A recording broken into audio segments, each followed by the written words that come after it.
Okay, welcome everyone to this beautiful moment, a Torah moment, when Jews get together and we study Torah. I don't know, possibly there's nothing greater that we could do as Jewish people. And today, we're not just going to be learning any Torah, we're going to be delving into the understanding of our God, right? All of us, we could be Jews, and we serve God.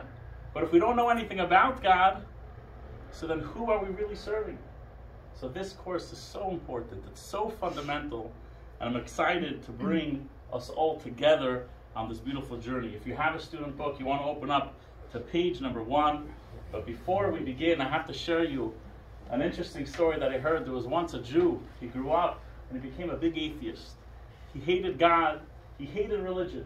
So when he finally had kids, what did he decide to do? He said, my kids, they're not going to be going to Jewish schools because I don't want them to get indoctrinated by these false gods, by Judaism. So he says, where am I going to send my kids? I can't send them to public school because the public school system is not such a good education. So what am I going to do? He says, you know what? I'll send my kids to Christian schools. Christian schools are good schools, high level of education, but at least they won't be bothered with the Babamaises of God and religion that I grew up when I was a child, all of his trauma from Hebrew school. One day his little daughter comes back from school and she says, Dad, I gotta tell you, I'm so excited from what I learned today. No, what did you learn? So she says, Dad, today in class we learned all about the Holy Trinity, right? From Christianity, the Holy Trinity. So he's furious. He says, after all this time, I just made all these plans and you're still learning about all this garbage. He says to his daughter, he says, let me tell you something. Number 1, Trinity. Number 1, there's only one God. And this one God, we don't believe in him. Right. There's a single core principle to Judaism. And that core principle is that there's one God. But where does this come from? This comes from, we're going to start with the basics. This comes from Abraham, 4,000 years ago.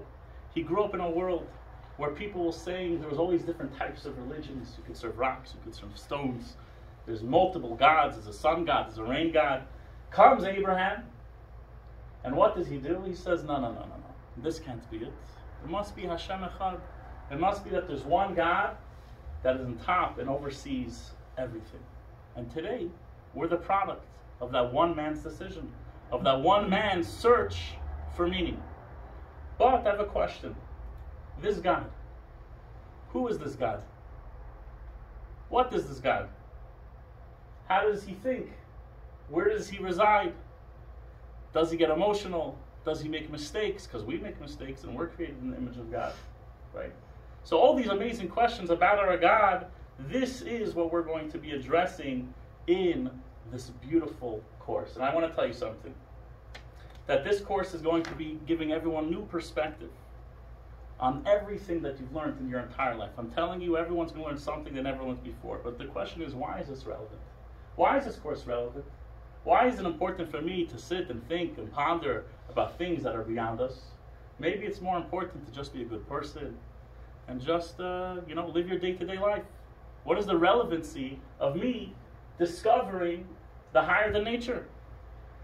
So I want to tell you something, that what's interesting is human beings, throughout all of time, have always been interested in this question about what is beyond the mundane. Always. Right? It's so important that we allow our minds to go there. We have a human need. For anyone that's aware, it was printed in the New York Times, Dr. Lisa Miller. Anyone here familiar with Dr. Lisa Miller? She's the first text in your book, text number 1.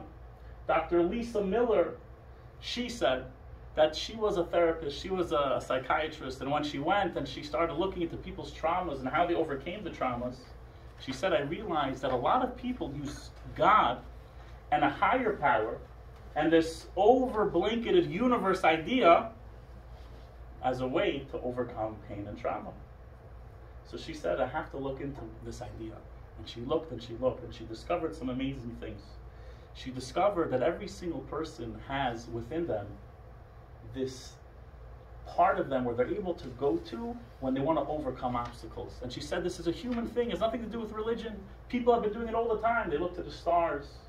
They look to the religions, but they're always looking for something. And she actually said that when a person, quote unquote, taps into their awakened brain, when a person taps into the part of their brain that allows to see above the day-to-day life, it actually causes that they become a more resilient person and the brain becomes more robust. So this is important from a human level, right? Humans have this need. Forget religion. Just as humans, this is something that we're always involved in and that we're always looking to explore. Now, besides for the human appeal, right, we're not just humans. Each and every one of us, we're here, we're Jewish people. So, of course, as Jews, we have another reason. The other reason is we're living our whole life eating matzah. We're eating our whole life lighting Shabbos candles. We're living, putting on tefillin, constantly going to synagogue. So as Jews, we want to get to know our soul a little bit. Right? We're always interacting with our soul or trying to live in line with our soul. But wouldn't it be a nice idea to get to know our soul? And the first way to get to know our soul is to get to know God. So as Jews, this is mucho importante, as we say, to fully understand what it means to be the children of God, and what does it mean to be God. I want to tell you now, if you look at text number 2 in your books, by the raise of hand, would anyone like to read text number 2 for the crowd? Anyone have text number 2? It's in English. It's in English. Which page? Text 2, page 4. It's a quote from Rabbi Shneir Zalman of Liadi, the Balatanya, the founder of the Chabad movement. In his magnus opus, he wrote, this is written in his greatest of works. Page number 4. Would anyone like to read? Okay, go. Take it away. Text 2, Michael. The entirety of human existence and purpose is to gain intimate knowledge of God's glory and majestic splendor, each individual to the extent of their intellectual capacity. This goal is stated in the Zohar. God created the world in order that they may know Him. Very good. So the Alter Rebbe, he writes, is that the entirety of human existence purpose is to gain knowledge of God. We go through diapers, we find a spouse, we go through all of life, we build careers just to be able to have a few minutes a day where we're not hustling, selling a product, to sit down and gain knowledge in God. That's what Reb Shneir Zalman of Liadi says is literally the whole purpose of human existence, is that your mind should become one with God. But asking this question about what is God, and who is He, and how does He work, and where does He come from, I want to tell you something. This is not just questions for atheists. This is not questions just for non-believers and skeptics. But really, this should be a normal question of every single Jew.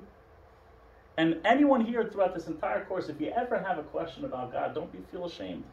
These questions don't come from shame. On the contrary, these questions come because we want to, as Jews, engage deeper. So therefore, it's so important that we're going to have to ask some very touchy questions. We're going to have to pull off the gloves and get deep into what is our God. Reb Sadia Gaon actually says it's so important for us Jews to learn about our God for one simple reason. He says throughout your entire life, Reb Sadia Gaon, he says there's going to be people that say, how do you know that your God is real? Your kids are going to ask you one day, Nu, where's God? How come after I pray, I don't get a text message into my cell? I don't get an email into my inbox. There's no Amazon package when I prayed for a new PlayStation 4 or 5, whatever it is. We're going to have to answer these questions to our children. So Reb Sadia Gaon is not even for ourselves, but we're going to be challenged. And as Jews, we must know the answers to these basic questions. So, number 1 is we're learning this to understand better ourselves, what we believe. And number two, it's important to be able to answer others. And we're going to ask many questions, but everything that we do today, once again, it stems from love and from respect. So now, what are we going to cover in today's course? Today we're going to be discussing 4 of 25 questions. Today we're going to be covering, what is God? What is he? Is he a monkey? Is he a giraffe in the sky? Where is God? Where is he? I'm saying. Number 3, how did God come to be? Fair question. How did God come to be? And number 4, is God a he, a she, or a they? And it's actually a very important question, because if anyone's following the church, just today they got into a big discussion about making God non-binary. So it's important that everything follows when the Jews learn Torah. So we're learning this. Now the whole world is having this discussion directly with us. With that being said, introduction is over. My friends, let us begin. Question number 1: what is God? Before we begin, please give your attention to the screens for a short video.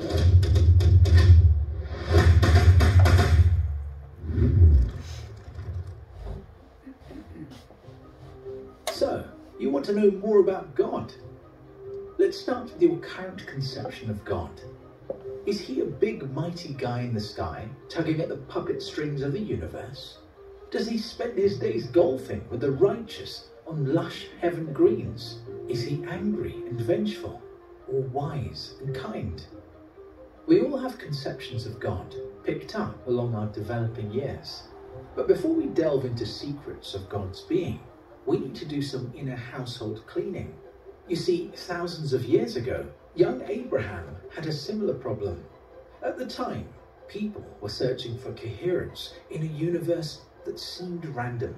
So they devised an elaborate system of multiple powers, who each were responsible for a different function. If you got the rain god happy, you got more rain.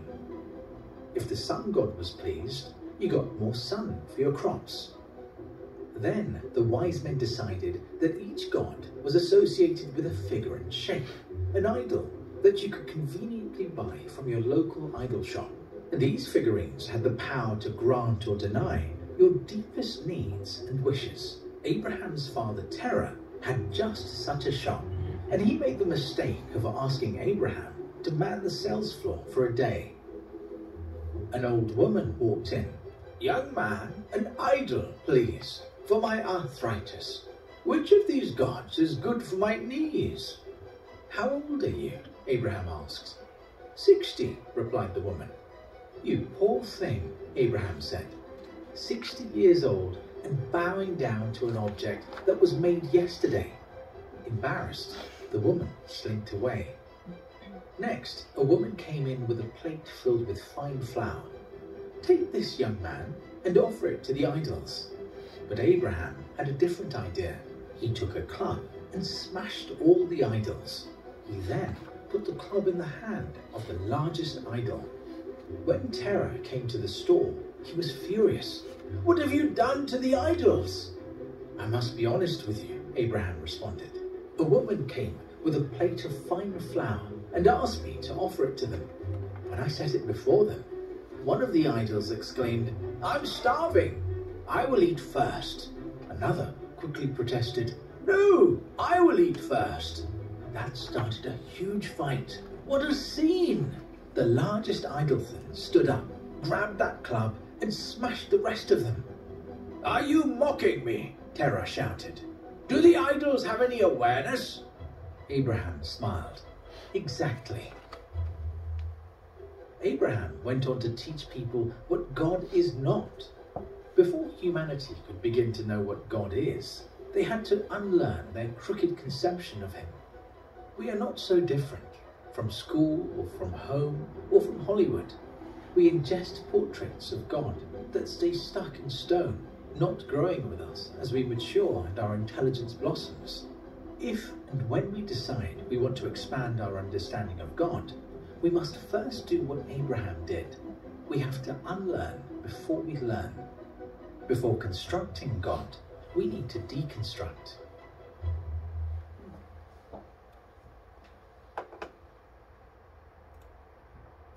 So before we ask the question, what is God? It's so important to realize that before we could specify and say this is what God is, it's so important that we literally deconstruct our preconceived notions of what God is. You know, so many times people say, Rabbi, I don't believe in God. And I tell them, I'll be honest with you, the same God that you don't believe in, I also don't believe in. Right? Because what some people think God is, I wouldn't believe in it either. Right? So it's so important that today we literally have to just throw it all behind, just clean slate and deconstruct the preconceived notions of what society and Hollywood and old men in the sky with long beards have been implanted in our brains. And once we could do that, then we could really begin to get to know. By the way, with Abraham, what's so interesting is that Abraham himself, how did he get to find the one God? He didn't find the one God. He first said, this can't be it. And only after he said, this can't be it, he said, okay, no. So what else is there? So he himself first deconstructed what the world said God was. And only then was he able to discover what the God we all know of is today. So I want to share something that's so interesting. You see, as Jews, we're called the people of the book. Right? We're the people of the book. But did you know that there was a Pew report, a Pew study, that said we want to see if people believe in God. Right? We're the chosen people. We're the people that have been talking about God for 3,334 years. So what happens is they go around, and this is, I'm reading statistics straight off of Pew. What does it say? They went to the non-Jewish world. They said, how many non-Jews believe fully that there's a God? And how many came back? 63% said, we believe 100% there's a God. No question about it. Huh? Then they did a sub thing for every religion. And when they went to the Jews, they said, new Jews, how many of you believe 100% there's a God? No question about it. And the answer is 37%. Could you imagine what's going on?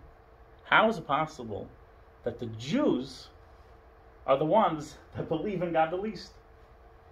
37% to 63%, it's worlds apart. So the answer is that when Jews are fed, we're very sensitive to truth since Mount Sinai. When Jews are fed a description of God that doesn't make sense to them, they're the first to say, this whole thing is garbage. So when a Jew hears, this is God, that's God, you should think of God this way, think about God that way, he says, I don't know, something doesn't smell right to me, and they throw the whole thing out. The Jews are very sensitive to truth. This is why it's so important for ourselves to be able to clean away all the garbage in our minds to be able to strengthen ourselves. So now, when it comes to discussing what is God, number one, we have to understand, we can know a lot about God. We can know a lot about Him. But He Himself, welcome Ben, take a seat. He Himself is unknowable. You can't know God's essence, but we can know a lot about God. How do we know this? Because if you look at one of God's name, what's a famous name of God? HaKadosh Baruch Hu, right? HaKadosh Baruch Hu, which means HaKadosh, the holy, blessed be He, God's holy name. The Holy One, blessed be He. What does that actually mean? What does holy mean? What does holy mean? Anyone know what holy means? Something with God. That doesn't make sense. So if you look at text number 5 on Shoshi, maybe you'll read it for us. Text 5, page number 10. Let's see why God is called Kadosh. HaKadosh Baruch Hu. Why is His name Kadosh? Okay. Up at the top? Or starting with defining idolatry? Our sages. Go to the middle. Our sages. Our sages purposely referred to No, God. our sages in their great wisdom.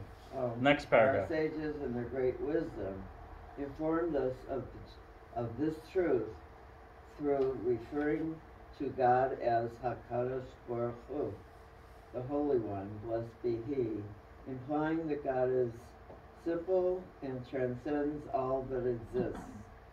They intentionally chose a negative term to refer to God which does not identify what he is, but rather denotes that he transcends all that exists. Beautiful. So HaKadosh Baruch Hu means holy. Holy, the rabbis, especially in Zohar, explain that holy means detached. It means totally separate, totally unattainable. So who is God? He's something that's totally unattainable. Something that's totally detached. So you want to get to know God's essence? This is not possible. But we can get to know a lot about him. You know, there's a story of an elephant that was once brought to a tribe filled with blind people. You guys heard this story? So the elephant comes and everyone's blind and they never saw an elephant before. So one of the people comes and he grabs the tail of the elephant. He's blind. So he says, my friends, this new animal, it's like a rope. I know this, it's like a rope. The next guy grabs the feet. He says, it's like a tree. This new animal's like a tree. The next guy grabs the tusks. And he says, this new animal, it's like smooth and sharp like a spear. This is a fighting animal. And everyone's saying what they think the animal is. Obviously, that none of them were able to get to the essence that this is an elephant. Because with their limited senses, they could feel, they could touch, but they're missing something because the elephant is in a realm totally beyond what the blind people are able to acquire. So in many ways, the same thing is with our discovery of God. Of course, we could touch him, we could feel him, and we're going to get to know a lot about God. But he's HaKadosh Baruch Hu. He's totally sublime. His essence, we're just mere mortals. We're mere human beings, and this is something that will never be able to capture the essence. So, we know there's a famous description about man. Everyone knows this description. It says God created man in his image, right? We were created in God's image. So many times, because we were created in the image of God, when we try to decide what God is, we return the favor. And we decide to create a God in the image of man. You understand? We were created in God's image. So then when we try to make up what God is, we create God in our image. But obviously, this is not the case. Rabbi Mendy Mentz, who passed away 2-3 years ago, such an awesome man. He's actually the great uncle of my brother-in-law. So he once asked a question. He said, how come Jews are so susceptible to idol worship? How come Jews are so susceptible? How come Jews are so susceptible to cults, right? Or different drug experiences? Go to any Jew today, 2023. Anyone you talk to on the street is like, Rabbi, between me and you, I have a shaman coming to my garage next week. Ayahuasca. You want to join me? You're coming? You're staying? What's going on? Rabbi, I'm telling you, DMT is going to change your life. Rabbi, I just took a trip to the Indian to India, and boy, what I experienced there. You hold a couple rocks, you smoke a little smoke, you go shirtless. You're going to see God with your eyes. So Rabbi Mendy Mentz says, why is it that Jews are so susceptible? They're always the first to join all these movements. And he says, because Jews, and why don't they turn to their own God? Why don't you just turn to Judaism? Why are you going to ayahuasca when you could go sit by a Seder, right? Or you could go pray in synagogue. And he says something fascinating. He says Jews are so susceptible to idol worship for one reason. Is because they know that their God is so untangible. They know that their God is so high and mighty. I want to do something spiritual. But the rabbi tells me that God is so sublime. He's so uplifted. What am I going to do? So if I want to feel something, this is the way I'm going to feel it.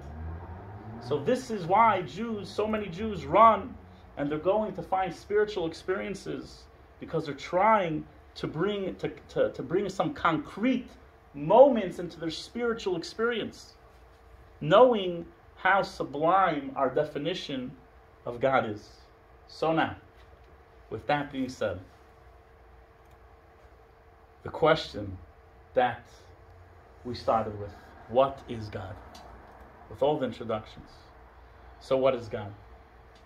The answer is that what is God? The answer is that we don't know. He's HaKadosh.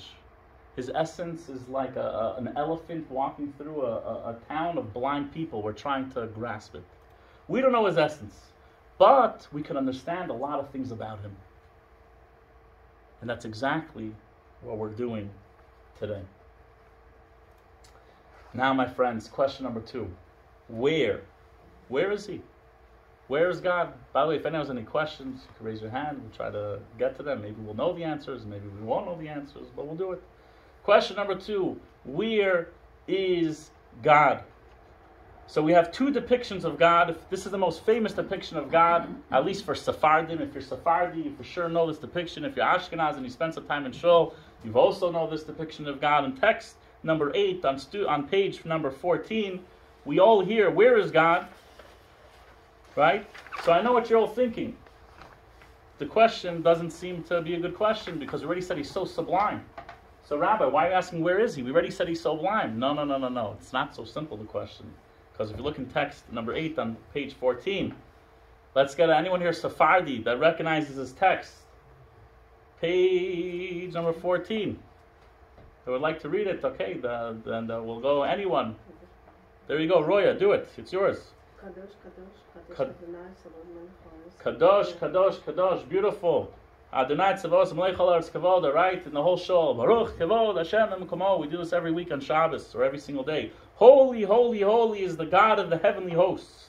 The entire world is filled with His glory. So we know, if you want to know where is God, we say that He's in the heavenly hosts. We say that He's in heaven, but we also say that the entire world is filled with His glory. So which one is it?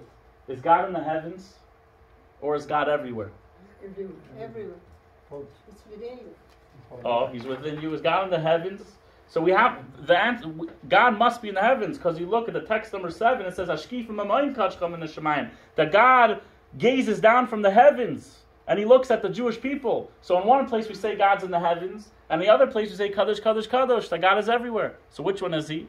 And by the way, wouldn't it be enough for God if you just say everywhere? Does not include heavens? Yeah. So why do we say that God is in the heavens? That God gazes down from the heavens. But then we say Kaddish, Kaddish, Kaddish, Hashem is everywhere. Just say Hashem is everywhere. Right? But obviously, the Bible, the Siddur, there's an exactitude to everything. Everything is for a reason. It's not just randomness. So, some of you are saying, no, God is everywhere. Do you know that by saying God is everywhere, you're limiting God? Mm-hmm. And we're going to explain to that right now. Where is God? Which one is it? So, what'd you say? Same God everywhere.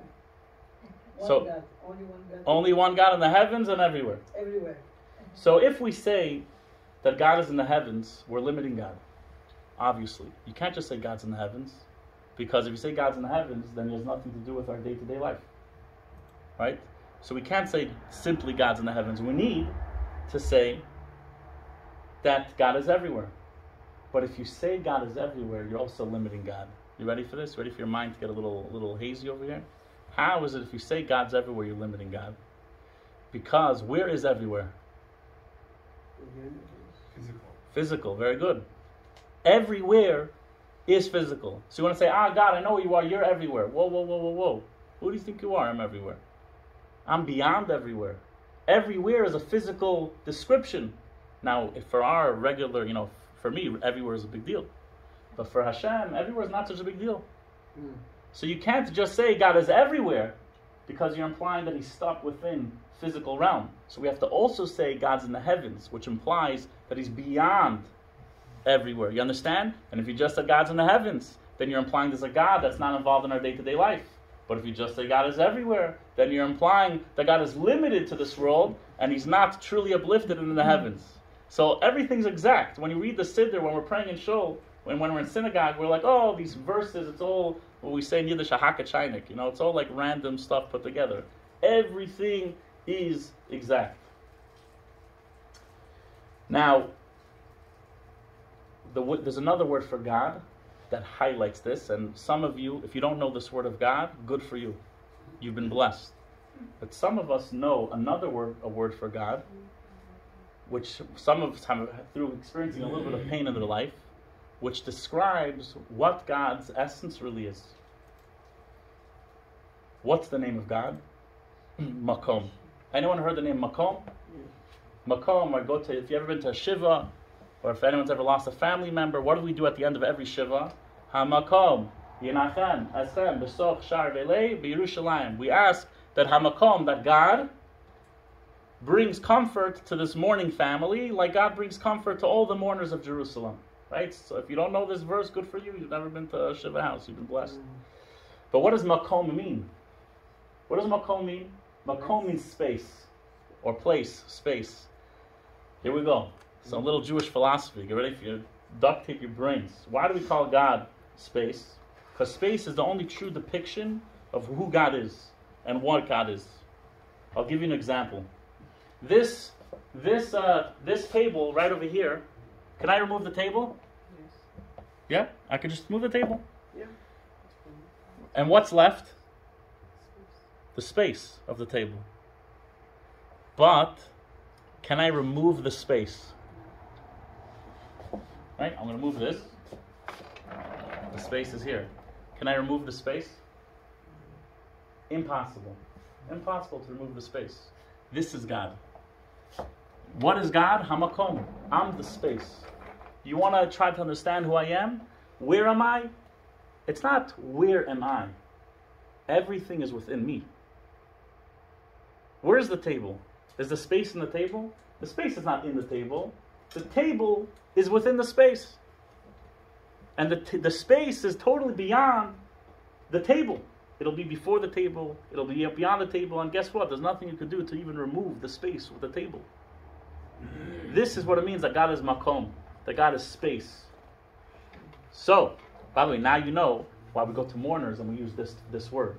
Because the only thing that could bring comfort to a mourner, to fill that void, to fill the void of not having a physical thing in their life, which is a loved one, regular people can't do it. Say, listen, it's up to makom. It's up to space itself to bring healing to the lack of space.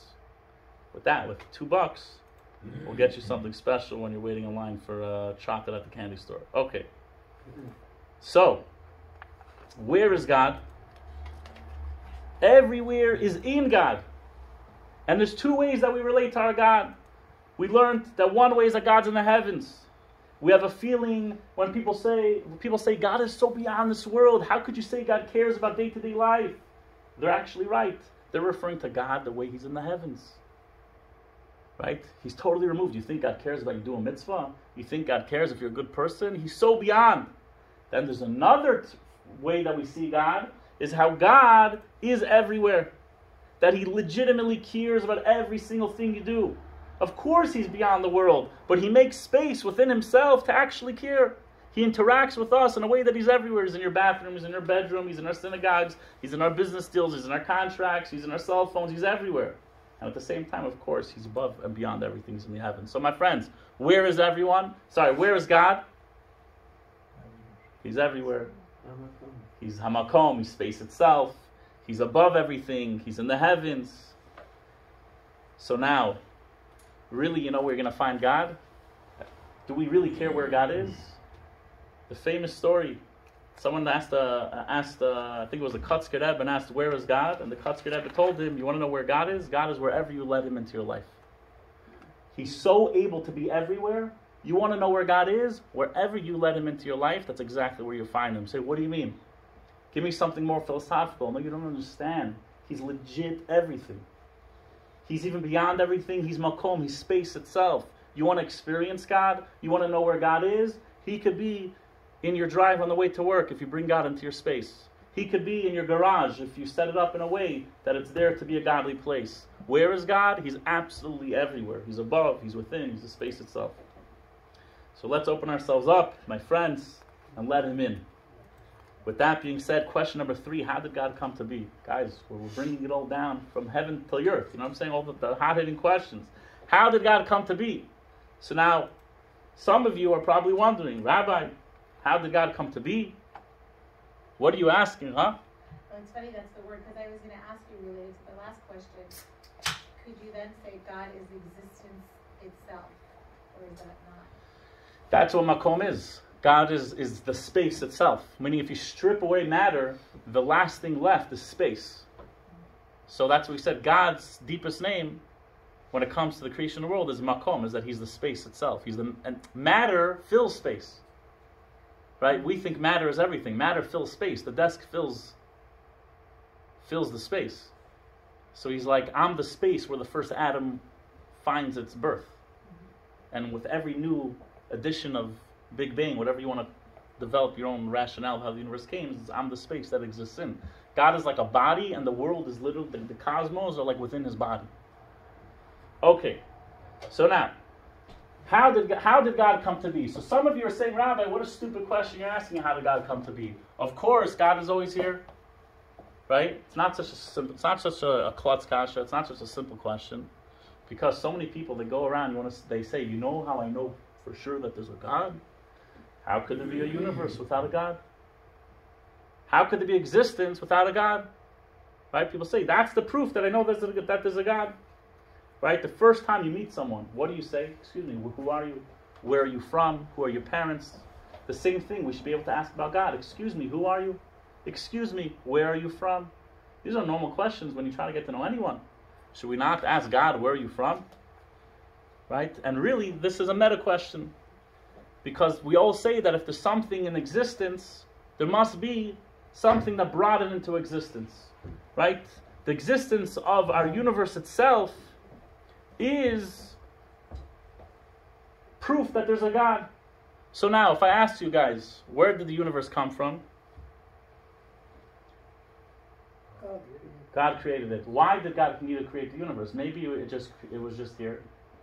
So we say, Rabbi, come on, every cause has an effect. Or every effect has a cause. Everything that happens must come from something. There's nothing in this world that doesn't come from something. That's not the way that physics work. So that's why the fact that we see a universe, there must be a God. So now I'm going to say, whoa, Mr. Religious Man. So 1 second, if you're going to tell me that nothing could be here without a cause, and that itself is proof that there's a God, so 1 second, you want to say that God created the world? Fine. But then, who created God? If the premise is that creation must have a creator, and that's where you're marching down Fifth Avenue saying, I know that there's a God because the world must have a creator. So then, what about your God? Your God also needs a creator. No. Don't ask me these questions. You're a heretic. Right? Obviously not. We don't believe in that. We ask a lot of questions. That's what Judaism's all about. Right? So obviously we need to understand, where did the creator come from? So now, let's say I give you an answer. Say, guys, chevra, my friends, right now I'm going to reveal something you never heard before. You want to know where God came from? God actually came from a magic donkey. Or X, or Y, whatever. May put something into that place.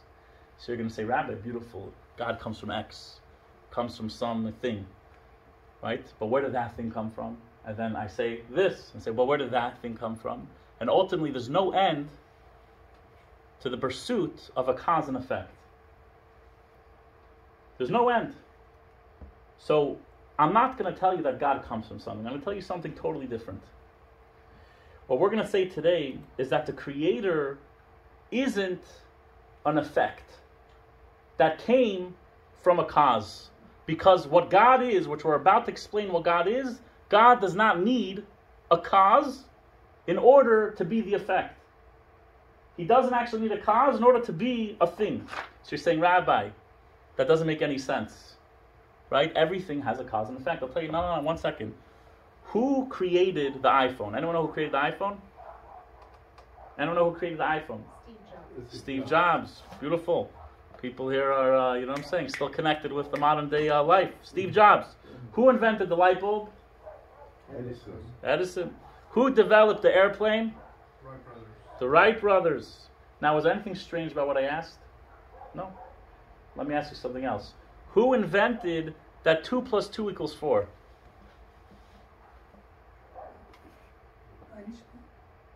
No, not Einstein. Who invented that 2 + 2 = 4? People. People. Really? Did people invent 2 + 2 = 4? Think about it. It was an invention. 2 + 2 = 4 is the nature of the universe. You might be able to discover, and you discover, 2 rocks, and 2 rocks is 4 rocks. But 2 + 2 = 4 does not need a cause. 2 + 2 = 4 simply is. If there was no man that ever walked atop the crust of this beautiful planet, right? If it never happened, if all those meteorites, right, didn't hit at the exact angle, and there was no man, right, according to that explanation of the world, would 2 + 2 still equal 4? Huh? Of course. This is just something that is. You see, there's things on another plane, on another reality than iPhones, that don't have causes. They simply are. Just like 2 + 2 = 4 without a cause, because it's not an effect, because it's the essence of just, it just is. This is some way to be able to understand God. God is not a creation. God is not an effect from a cause. God simply is. Just like 2 + 2 = 4. You can't create 2 + 2 = 4. You could only discover 2 + 2 = 4. Same thing as with God. There's no creating Him. You want to discover Him? Beautiful. But with you, without you, with the world, without the world, He simply is. And now, I'm going to tell you something that's obvious, that God is a necessary existence. God is a necessary existence. Just like 2 + 2 = 4, He's necessary for all of time. Now, I want to tell you something that blew my brains when I was preparing for this course. I'm like, root this, I'll tell myself, root this in text. Root this in like actual verses. You know what I'm saying? Because it sounds nice. But could we find a source for this perspective on God? Guys, get ready for this. What happens, we all know the story, is God appears to Moses in the burning bush. Burning bush. And God says, Moses, free the Jews from Egypt. And God says, I'll do it. One condition. Who am I going to tell them is sending me? So what's the Hebrew? I don't remember the Hebrew. Eya Asher Eya. Tell them that my name is Eya. By the way, this name was never used again as far as I know. Tell them that, who am I? This is also the first time God's introducing Himself to the Jewish people. You want to know who I am? Eya Asher Eya. What does that mean? Eya Asher Eya means that, literally it means, I am, therefore I am. I am, therefore I am. Do you understand? The first time God revealed Himself to the Jewish people, He's like, you guys need a little food for philosophy. You're coming from Egypt, and you're trying to figure out where I fit on the totem pole of gods. He says, you want to know who I am? He didn't say HaKadosh Baruch Hu. He didn't say Hashem. He didn't say Adonai. He didn't say none of this. He says, Eya Asher Eya. I'm beyond all the garbage you're going to find in the idol worship in Egypt. I am, therefore I am. 2 + 2 = 4. And Moses says, Eya Asher Eya, this is something they've never heard. This is something they've never seen, and this is something they can rely on to actually take them out of Egypt, because Egypt had powerful gods, powerful black magic, powerful idol worship, whatever you want to call it. So God says, who am I? Eya Asher Eya. God's most outstanding qualities. Of course He's powerful, of course He's smart, and I hear some people tell me that He has the most followers on TikTok in heaven, right? This is what counts these days. But besides all those great things, what is God's greatest thing? Eya Asher Eya. The greatest mic drop is I am, therefore I am. No cause, no effect. Even in a way, even beyond 2 + 2 = 4, but that's a way to understand the idea how God literally is, therefore He is. So now, my friends, to recap, how did God come to be? He is. Boom. Shoshi. He is. How did God come to be? What type of question is that? How did God come to be? Is God an iPhone? How did God come to be? Is God a rock? Eya Asher Eya. I am, therefore I am. He was here before. He'll be here after. And by the way, insisting on looking for God's cause means we're stuck in our own box of how we view the world, because we're our heads in the sand. Right? It's time to elevate our minds to view the world through mathematics, to view the world through philosophy, to view the world through spirituality, to say if there's an effect, there must be a cause, is because we're experiencing tunnel vision. And that's why God says, Moses, I got you. Eya she'eya. All things but God are contingent existences. God is what we call the necessary existence. And with that, we go to our final question. Any questions before we continue? I was just thinking of the word infinity, because there is no beginning or end. Very good. It's good. This came Infinity is infinite is also so I was once at when I was 17 years old, I was in a Jewish philosophy class, and the teacher there says, "What's the greatest thing you could ever ascribe to God?" So I said that He's infinite, no beginning, no end. So he says, Mendy, he's like, you're limiting God. So I'm like, how's that possible? Limiting God, infinite. So he says, by you saying God's infinite, he says you're limiting Him to being infinite. You're not allowing Him to be finite. Now your brain's like, what?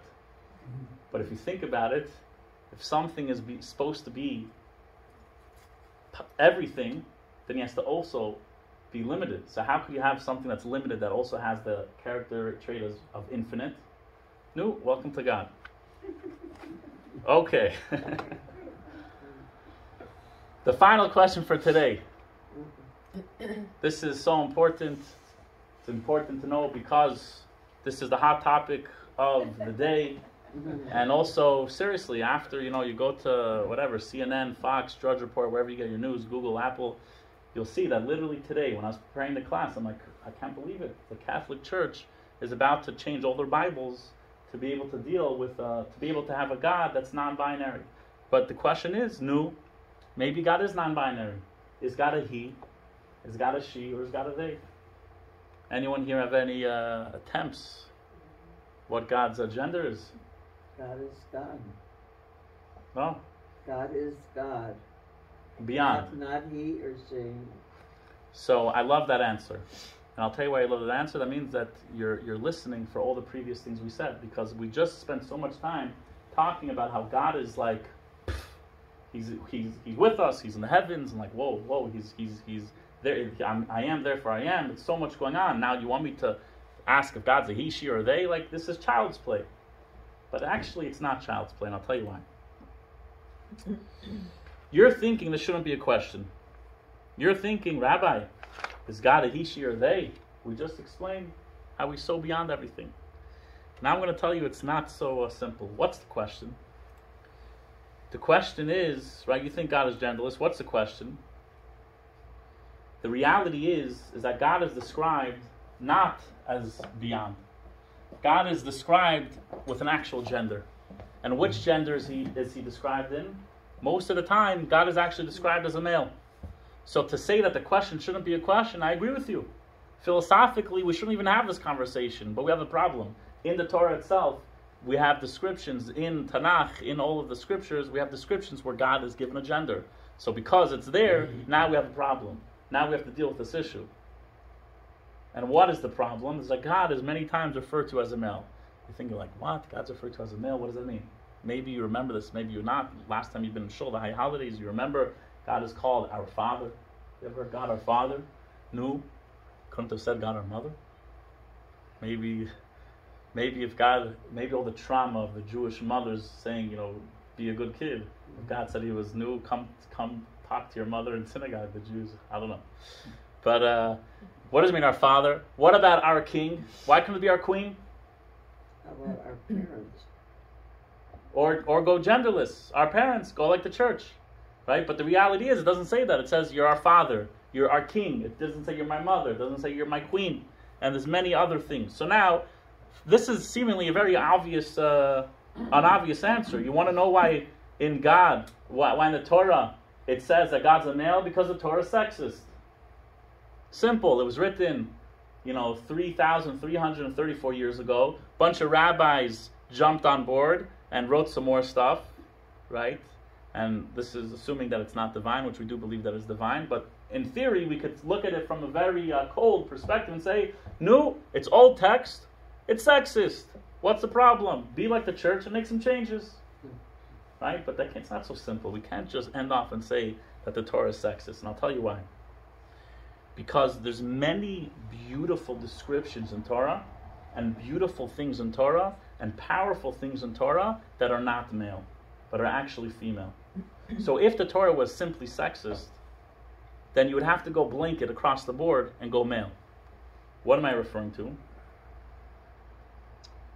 If you look at the screen, right, it's not the case at all. If you look at the screen, there's many beautiful entities that are described as female. Number one, the Jewish nation in Shir Hashirim, in the Song of Songs, the Jewish people, right? What else is there in the world besides the Jewish people? It's referred to as a woman.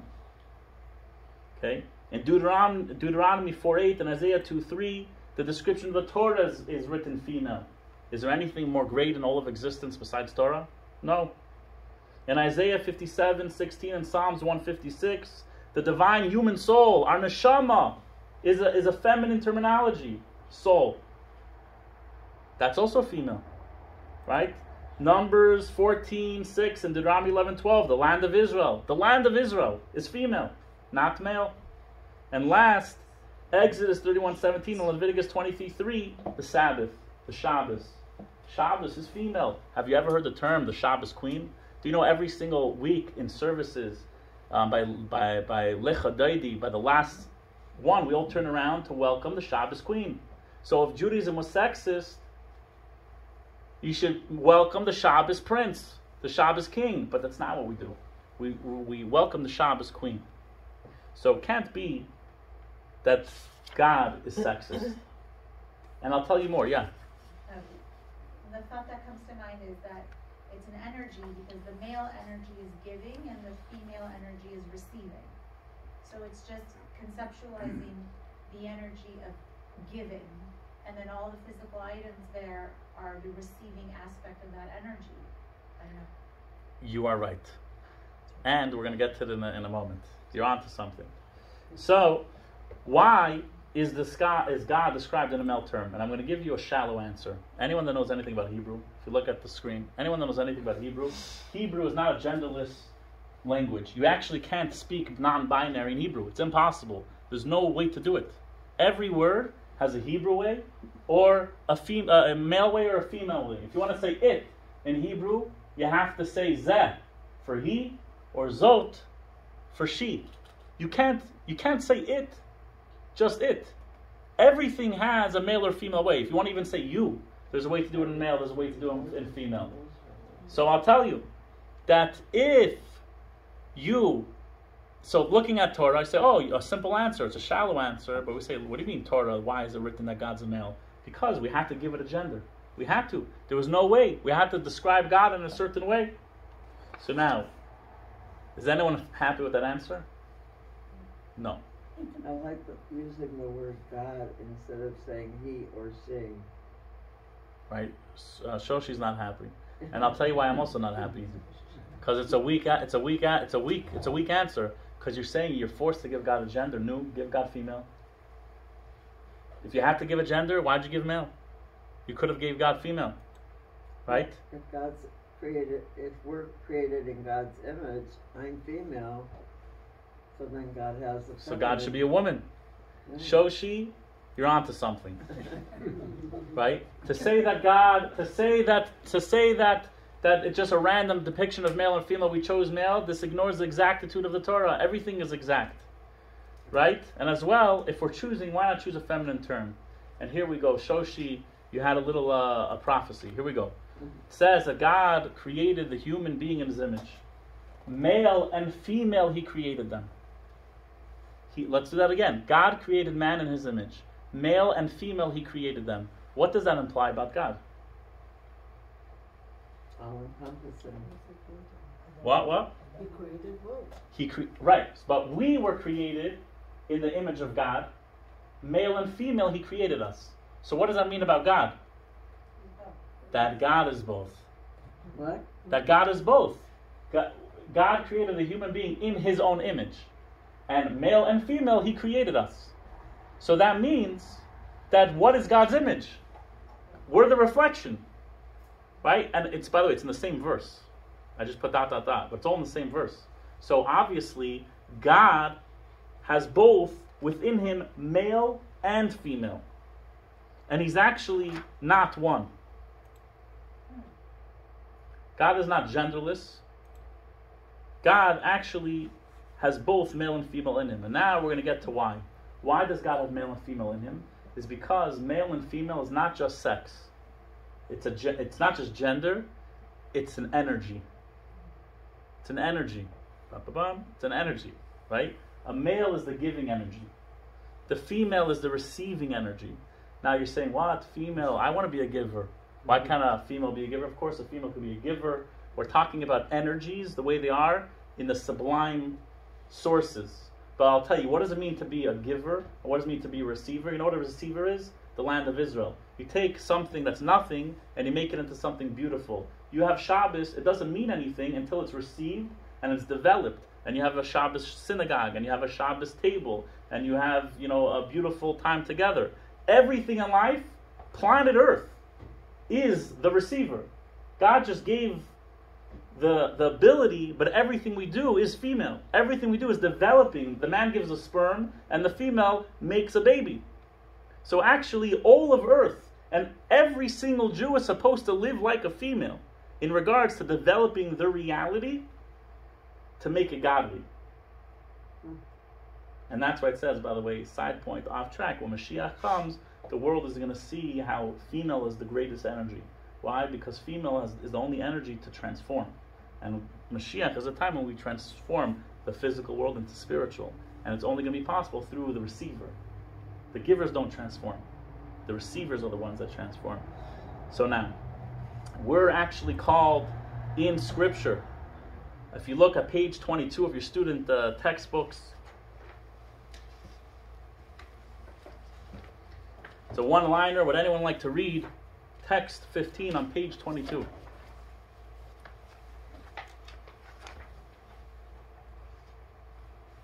No? Just take it away. Take it away. Page 22, text 15.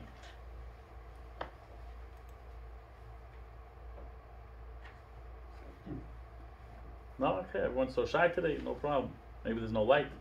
So what does it say? That God married the Jewish people on Mount Sinai. He married us. And it's not made up. This is written in the Mishnah, in Masechtas Tainus. B'yoyim chasanasei. On the day of his marriage, God got married. When did he get married? When was his wedding? On Mount Sinai. God got married to the Jewish people. Do you know that God married the Jewish people? That's why we refer to the Jewish people as female. That was his wedding canopy. A lot of the traditions of marriage are trying to mimic Mount Sinai, actually, for a different time. So what does this mean? That God looks at the Jewish people as his wife, as his spouse. And with this we're going to close. Why does God look at his wife as a Jewish people as a spouse? Why? Why is this important that he tells us that he's married to us? The answer is because God wants us to know, all the philosophy aside, which this is just a tip of the iceberg, all the philosophy aside, I need you. As sublime as I am, I need you. Proof is I married you. I could have been a bachelor for all of time. No. He's like, I'm not doing that. But I need the Jewish people. How is it possible God needs us? I believe we're going to discuss that in class number 3. How is it possible that something needs us? Whatever. But for now, in class 1, we have to recognize that God chose to marry the Jewish people. His ring was the Torah. His ring was the tablets. He says, I want you to be mine because I'm not good enough alone. You know what that teaches us? That all that we know about God from today's lesson, and we learned a lot, and in some ways we feel like we just touched the tail of the elephant, and we're just feeling the tusks that feel like spears because we're just mortal men. But we're starting to taste and smell the beauty behind his existence, right? With all of that, we're like, whoa, he's amazing. He's like, but I want to marry you. Let's make Shabbos. I want to marry you. Let's go once a week on a date to synagogue. I need you. Let's make a home together. You design the couches. I design the front door. Give me a mezuzah on the front door. And you're like, God, you care about this? He's like, I know, I sound like a crazy husband. but I promise you, I need you. And to say that God needs you, when you actually understand what God is, which we're all now on the same page, and He still needs us, wow! Now that's motivating. It's not about being religious. I'm married to God. Who are you married to? You're like, oh, my spouse is God. Okay, fine. Right? But I'm married to God. You know what it means to, yeah, it's easy for me to give up on, going to movies Saturday night because I have a Jewish practice to go to. You know why it's exciting for me? Because the guy who is beyond all the movies, the guy who Avatar's, box office success means nothing compared to his greatness. Do you understand?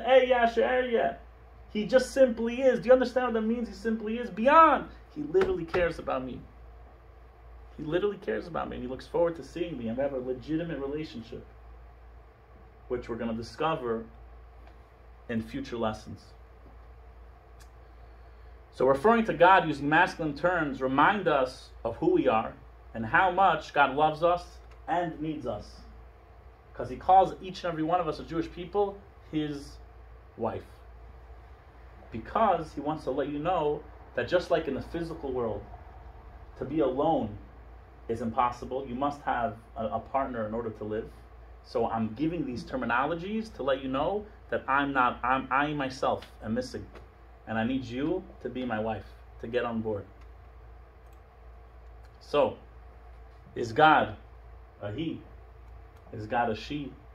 Or is God a they? Yes. Yes. Yes. Very good. The answer is yes.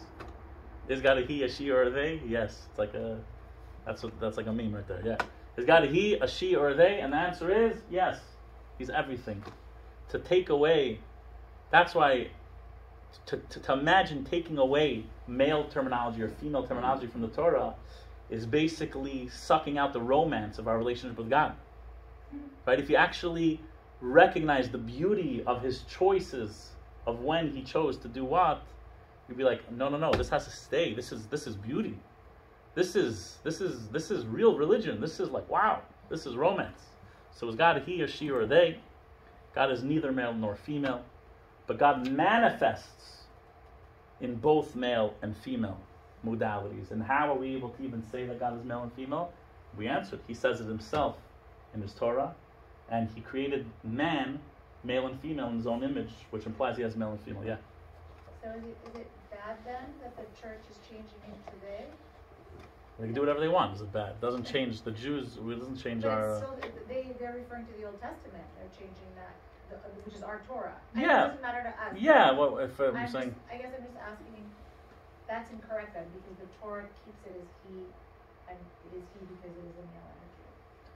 God sometimes is male. Yeah. God sometimes. It's correct to keep it because first of all, it's written by God, right. So He obviously knew what He was doing. And if He, if He didn't know what He's doing, then we all don't know what we're doing. When He wrote he wrote he because it represented a certain energy. And when He wrote she, right? Don't take that away. Don't take away when He wrote she, and don't take away when He wrote he.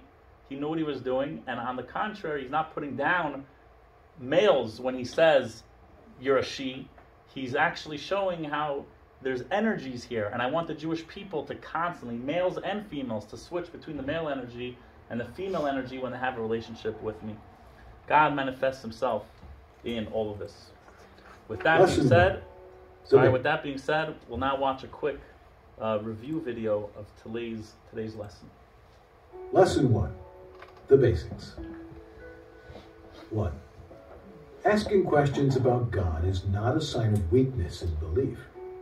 Even the ardent believer must do so in an attempt to gain deeper understandings of God.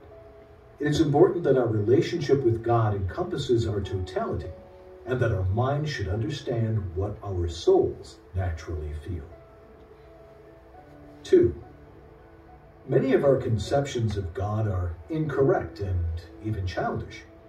Like Abraham long ago, we need to first unknow the God of our current perception before we can gain an accurate understanding of the divine. 3. Although we can know much about God, He Himself is unknowable. The essence of idolatry is the attempt to concretize God and fit him within a familiar framework to create a God in our own image. 4. In Jewish sources, we find depictions of God being located above in the heavens, and we are also told that God is everywhere. While these are both true from a certain perspective, there's a deeper reality. God contains the world, holding all its existence in his space. Everywhere is within God. 5.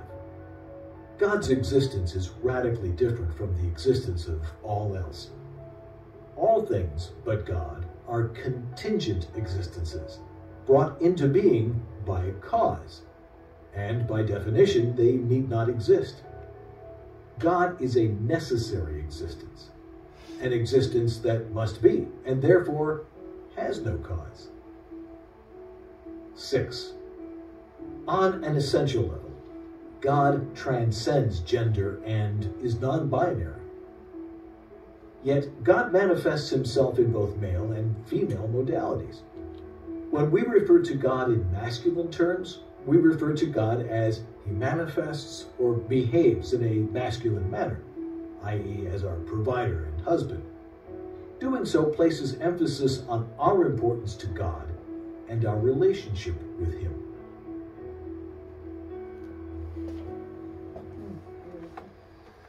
So, my friends, what a journey, huh? Just the tip of the iceberg. So we all have a better idea of what God is and what God isn't. We understand that God's an essential being. We learned about God's relationship with gender and his relationship with us. But let me tell you, there's so much more to learn.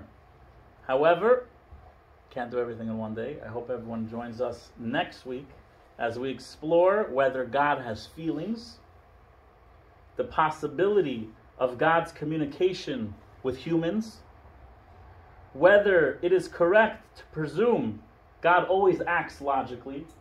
But is it correct to presume God always acts logically? Maybe he sleeps, I don't know. And additionally, we'll also delve into the subject of God's names. Why does he have so many names? And why do we write God's name with the hyphen? With that little, right? Why is that? So I want to tell you guys something. That's next week's class. Today we started Sublime. Every single one of the next 5 classes, we're going to get closer and closer to daily life.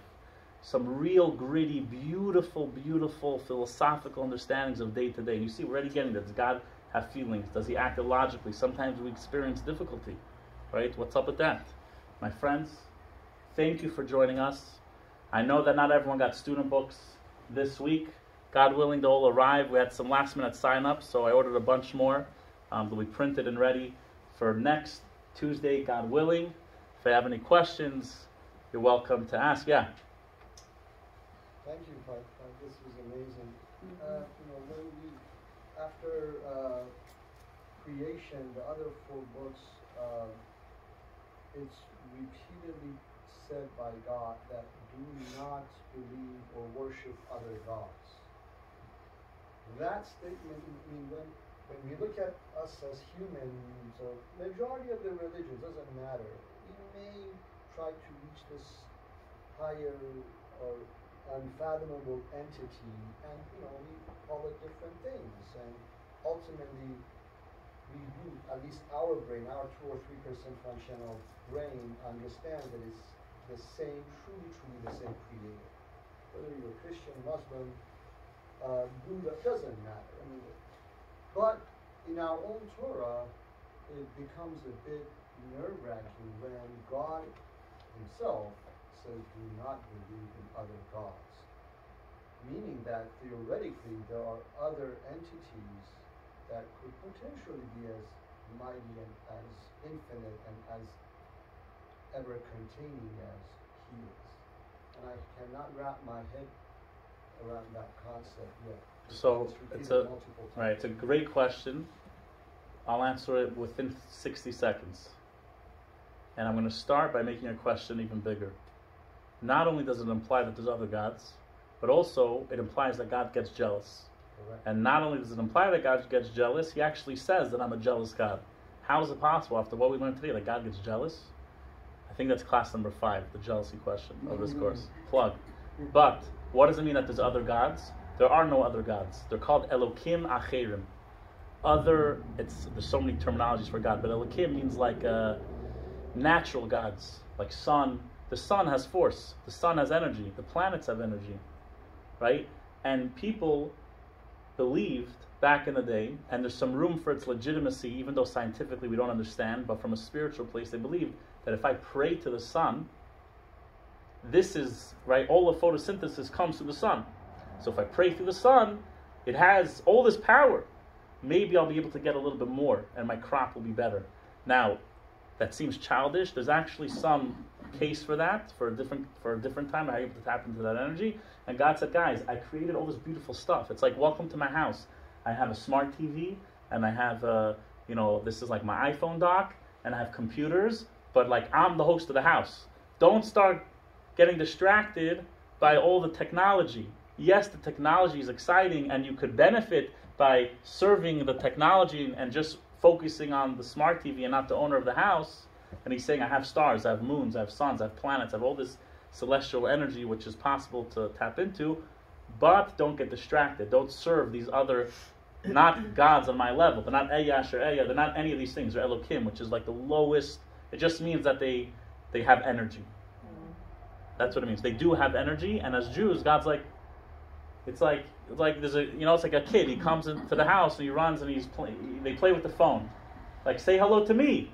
I created the phone. Yeah, the phone is fun. It has energy. But don't get distracted. Don't lose yourself on the side quests. You know what I'm saying? Beautiful answer. Thank you, everyone. God willing, wishing everyone a beautiful week. And enjoy the rest of your day.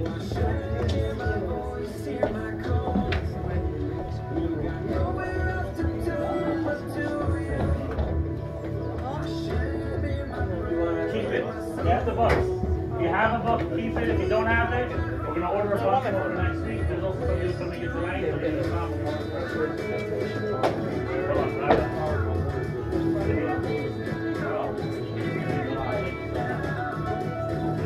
All right. Thank you very much. You will. Yashakar. Thank you very much. That was great. My mom was just here at my house, so I wasn't really technical. You live right here. I know, but Welcome.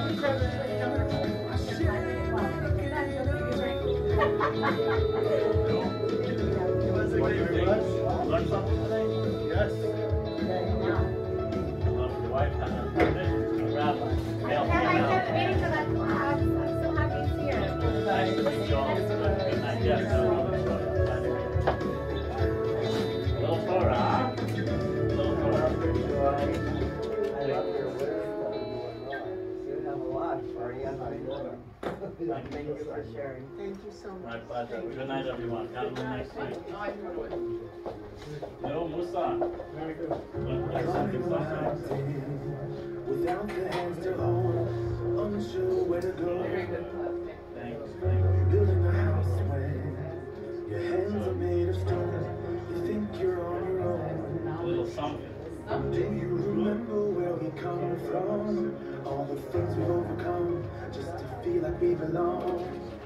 When you feel like you don't have someone and you're unsure what to do, feel like no one has a clue, we will stand up for you. When you're in need of a helping hand, just call me and I will be your friend. Oh no, don't hold back. This is what we do. One day it'll be me reaching out to you. When you're in need of some open arms, don't be afraid, I will be here for you when you go. This is what we do. I will stand up for you. The Torah's so unlimited. Fighting our battles, we hope nobody ever finds. Tell them we're just fine. But deep in the shadows, we pray for better times. Hope we'll be alright. Do you remember where we come from? All the things we got past, all the good and all the bad. When you feel like you don't have someone, like no one knows the truth, and you don't know what to do, we will stand up for you. Thank you, Rabbi. When you're in need of a helping hand, just call me and I will be your friend. Oh no, don't hold back. This is what we do. One day you'll be me, reaching out to you. When you're in need of moving on, don't be afraid. I will be here for you wherever. Don't hold back. This is what we do. I will stand up for you. It's crazy. Also, when you start to understand God, then when He says, I want you and I need you, then it's like, whoa. It puts in all the direction. Very uplifting. When you're in need of a helping hand, just call me and I will be your friend.